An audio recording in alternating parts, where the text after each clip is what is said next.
Welcome to Whisper Wire, where being the good son doesn't mean being the doormat. He paid for the trip, planned every detail, Kyoto, cherry blossoms, upgraded flights, and then a text. We gave your seat to Kevin's girlfriend. She's more fun. So he replied, got it. That night, he canceled everything.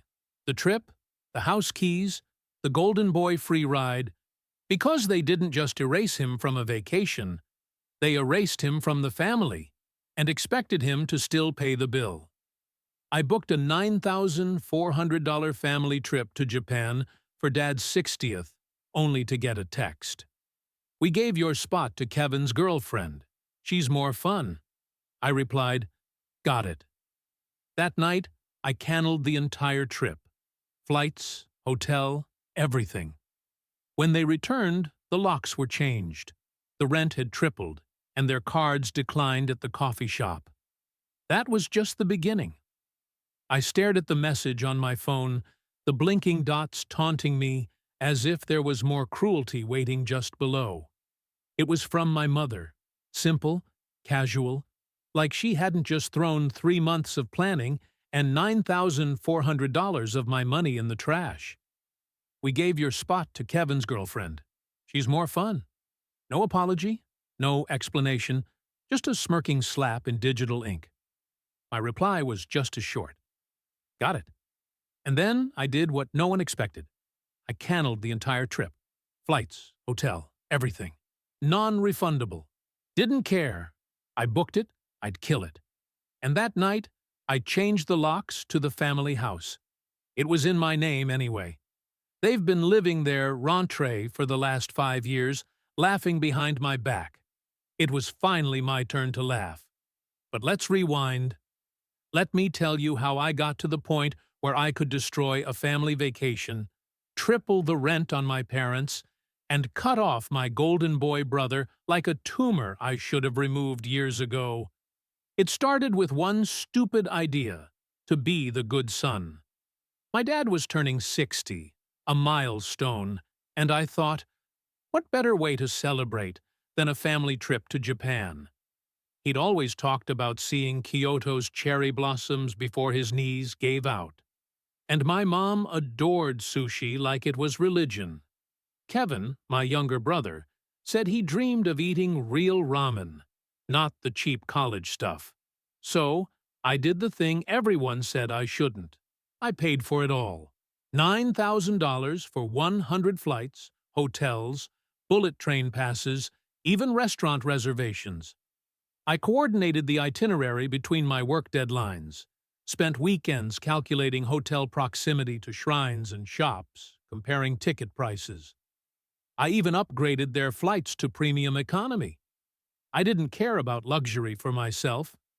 I booked myself a budget seat and a small room in Osaka, because I thought this was what love looked like.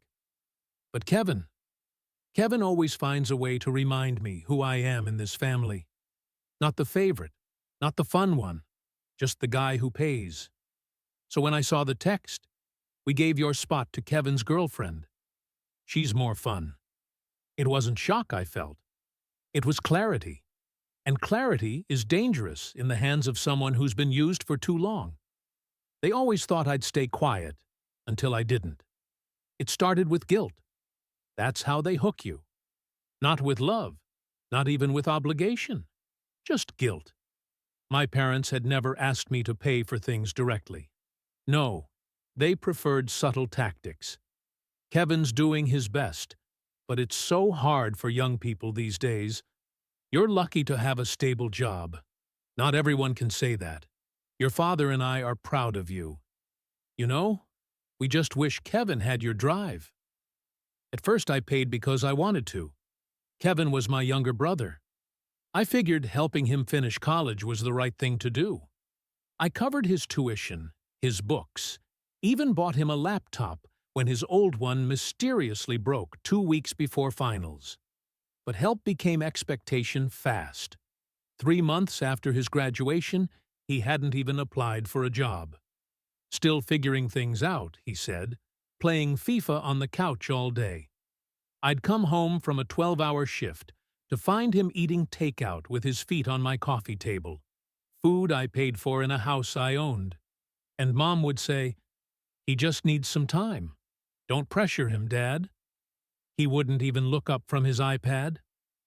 "Let the boy breathe," he'd mutter, as if I were the problem. It got worse when Kevin got a girlfriend.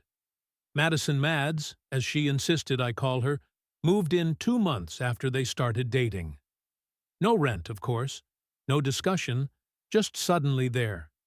She took over my kitchen, my Netflix, my Wi-Fi. One night, I found her trying on my dress shoes for a TikTok video. "I'm doing a character," she said with a wink. "Don't be weird." Kevin laughed. "Dude, relax. She's funny." Funny. That word would haunt me. Still, I stayed silent. I kept paying. Because family. Because what would Dad say if we fought? Because you make more than enough. When Kevin lost the job, I helped him get, showing up late 3 times in his first week. I covered his car payments so his credit wouldn't tank. When Madison totaled her old sedan, I co-signed a used Mazda in my name. Stupid. I know. And when they surprised us all by saying they wanted to come on Dad's birthday trip, I didn't blink. I adjusted the plans, added more rooms, rebooked hotels. I even shifted my own PTO around to make it happen. And what did I get in return? "We gave your spot to Kevin's girlfriend. She's more fun." That wasn't just an insult. It was a revelation. Because that one sentence confirmed what I'd always suspected. In my family's eyes, I wasn't fun or loved or even respected. I was useful. A wallet with a heartbeat. And the worst part, I'd let it happen. But they weren't done. Not even close. The morning after they landed in Tokyo, I got a text from Kevin. "Yo, can you wire us some spending money? Matt's forgot her card and Dad says the exchange rates are trash." I didn't reply. An hour later, another one. "Come on, man. Don't be salty. This is supposed to be about Dad, not you." I nearly threw my phone across the room. They'd stolen my spot, my vacation, my moment. And still they wanted more. But I kept quiet. Let them enjoy it. Let them post their filtered reels of family love while I sat at home in a now empty house with a rage I could barely name until day 5 of their trip. That's when the call came from the hotel. "Mr. Adams, we're contacting you because the credit card on file for the group reservation has been declined, and there's a discrepancy with the guests listed. A non-authorized person has been added to the suite." Ah, so that's how they pulled it off. They'd swapped me out for Madison without telling the hotel. Used my card to pay for her spot. Thought I'd never notice. That was the moment, not the insult, not the money, not even being cut out of my father's 60th birthday trip. It was the assumption that I'd take it, that I'd always take it. So, I logged into my bank account, flagged the charges, shut down the card, then I called the hotel back. "Remove all guests. The reservation is cancelled, and please alert security if anyone tries to dispute it. They're not authorized." The manager paused. "Sir, they're still in the room." "I'm aware," I said. "They can find their own way home." The day they came back and found out everything had changed. I was in the kitchen when I heard the car doors slam. Voices followed. Loud once panicked my mother's high-pitched whine, Kevin yelling, Madison's voice rising above them. All shrill and angry. I didn't rush. I stirred my coffee and waited. Then came the banging boom, boom, boom. Open the door, Kevin's voice. "We know you're in there." I walked to the front entrance, coffee still in hand, pee through the peephole there. They were all 3 red-faced, disheveled luggage in a pile on the porch. Madison Addison was barefoot for some reason. I unlocked the deadbolt, opened the door just enough to meet their eyes. "What happened to our keys?" Kevin demanded. I sipped my coffee. "Oh, you mean the ones I had wrecked?" They don't work anymore. Seriously, man, he snapped. Are you serious right now? I nodded, calm, dead serious. Mom pushed past him. We just got off a 14-hour flight. We're exhausted, hungry. You're trespassing, I said. This is private property. You're joking, Madison cut in. Her voice was sharp and mocking. You're actually locking out your own family. I stared at her for a second too long, then said flatly, You're not my family. Her jaw dropped. Kevin turned to me, eyes wide. Okay. Wow, this is messed up. We were stranded in Osaka with no money, no hotel, no Wi-Fi. Do you have any idea what that was like? Must have been tough, I said. Imagine being stuck in a foreign country on someone else's dime. Oh, wait, that's what you did. Kevin's face flushed red. You humiliated us. You canned everything. We couldn't even get a cab to the airport. They froze the cards. They froze everything. Yeah, I said, folding my arms. That tends to happen when you commit credit card fraud. Mom gasped. Fraud? Oh, don't be dramatic. I held up my phone, screen glowing with a paused screenshot from the hotel manager's email. Unauthorized guest, charges disputed. Kevin, did you or did you not add Madison to the suite using my name? He opened his mouth, closed it, looked at Madison. She shrugged. I stepped aside and let them see into the house. Not that there was much left. The couch was gone. Dining table gone. All the furniture they used to lounge on, like they owned the place, donated. The walls were bare. I'd cleared out everything they touched. You emptied the house, Mom said, stepping forward. Correction, I said. My house. Kevin clenched his fists. We lived here for years without paying rent, I added. Without contributing, without respect.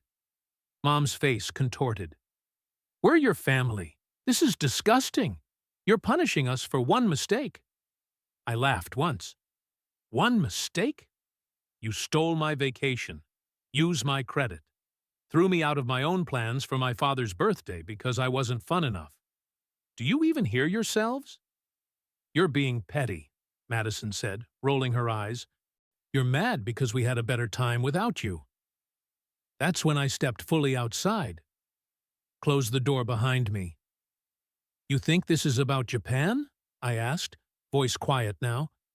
You think this is about one trip? No, this is about every moment I sacrificed for you, every dollar I gave, every time I let you stay here, rent-free while you laugh behind my back. We didn't. Mom started. You did? I cut in all of you. And now I'm done. Kevin shook his head in disbelief. So what? We're homeless now? Number.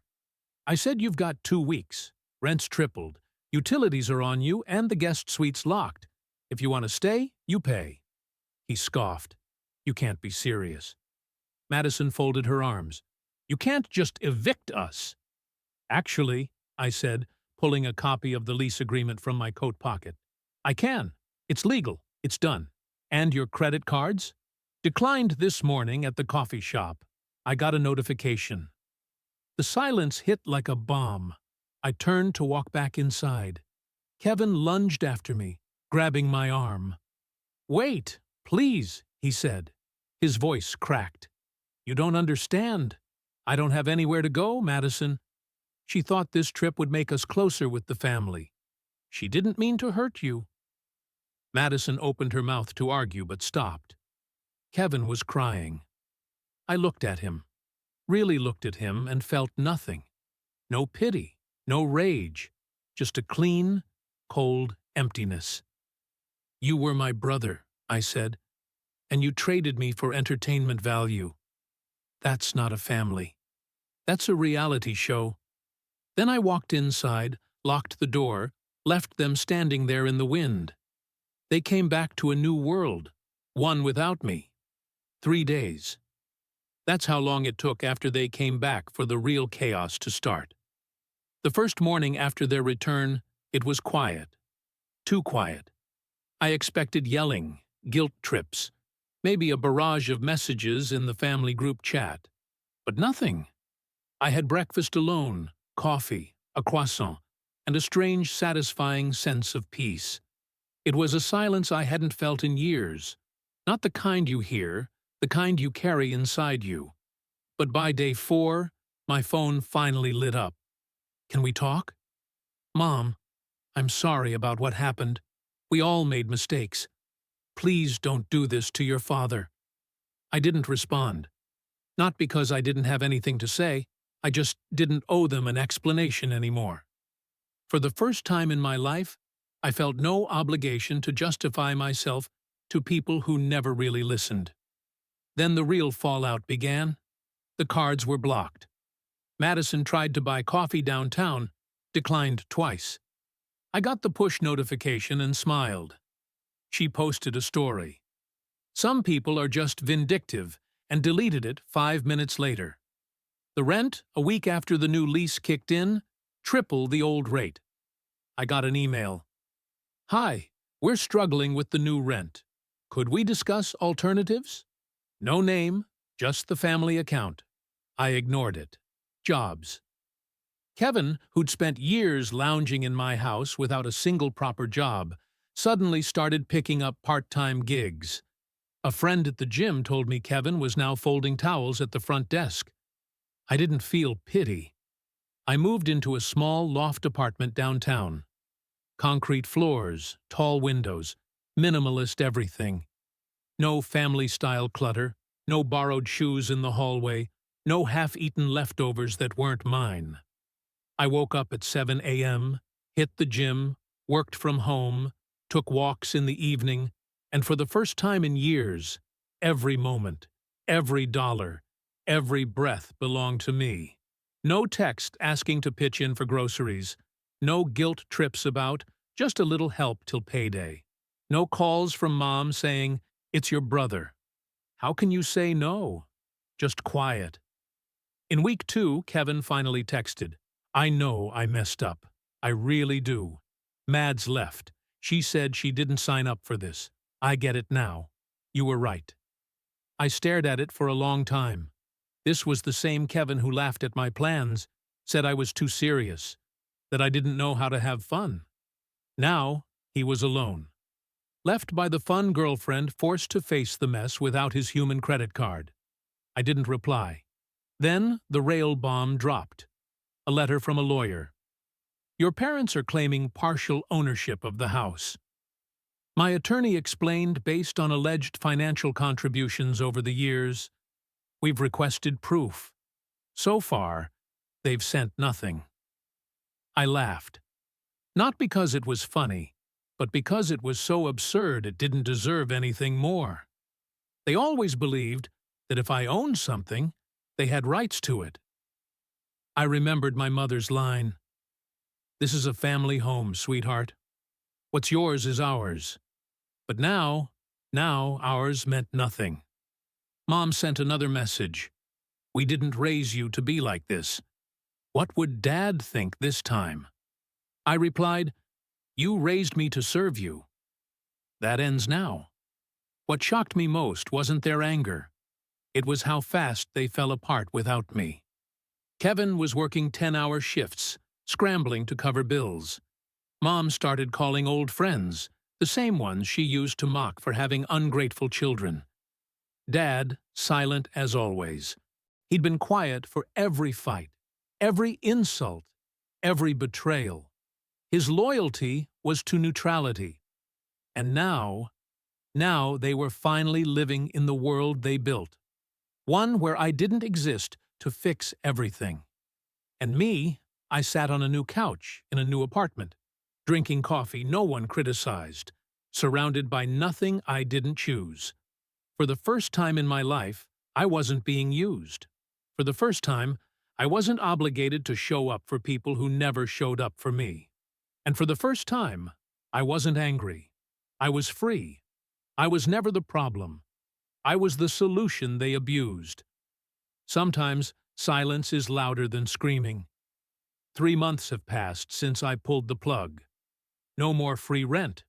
No more brotherly favors. No more pretending that family means love instead of leverage. I thought I'd feel guilt or grief, maybe loneliness. But no, I feel something stronger. Peace. I wake up now without dread, without waiting for the next request, the next manipulation disguised as a favor. I don't flinch when my phone buzzes. I don't brace myself for guilt trips masked as check-ins. I feel like I've stepped out of a fog, and I can finally breathe. A week ago, I found an old box while unpacking at the new place. Inside were photos, birthday cards, and a folder labeled family stuff. I opened it. Old airline tickets, receipts from family vacations I'd paid for, hotel confirmations under my name. It hit me like a brick. Every family memory was built on my credit card. They said I was cold, but I was the only one who kept the lights on. I flipped through a few photos, and everyone I was smiling, giving, gifting, driving, paying, and the others relaxed, carefree, like passengers in a car they didn't have to steer. I used to think that made me strong. Now I see that made me invisible. What they loved wasn't me. It was my usefulness. And when I stopped being useful, they stopped being loving. Kevin hasn't messaged me since Madison left. I heard from a mutual acquaintance that he moved into a basement apartment and started delivering food. And for once, I didn't feel superior. I felt nothing, because now his life is his responsibility, not mine. Madison scrubbed her social media clean, deleted our old photos, unfollowed the entire family. Her fun ran out when the free lifestyle did.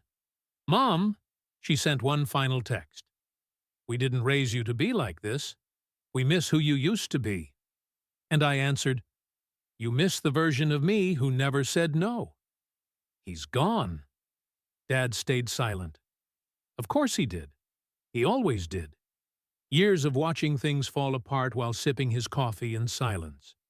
He never yelled, never hit. He just watched. And honestly, that was worse. It made his complicity polite, but lethal. I stopped expecting closure from them. So, I gave it to myself. I sat alone one night. No TV, no phone, just me and a glass of wine, watching the lights outside flicker on in other apartments. For the first time in years, the quiet didn't feel empty. It felt earned. That night, I wrote something on a sticky note and stuck it on my mirror. I owe no one more than I owe myself. And every morning since, I've read it like a prayer. Funny thing, the people who once drained me now call me distant. They say I changed. You bet I did. I used to be the bridge they walked on. Now I'm the ocean they can't cross. A few days ago, Kevin's ex, Lisa, sent me a message. We barely spoke back when they were together, but she'd always been kind, quiet. You were the only one who saw through it. The way they treated you, it was wrong. I'm glad you left. You saved yourself. It hit me harder than it should have because I'd started to believe that maybe I was the problem. Lisa reminded me I wasn't crazy. I was just the first to wake up. I used to think walking away was selfish. Now I know it's self-preservation.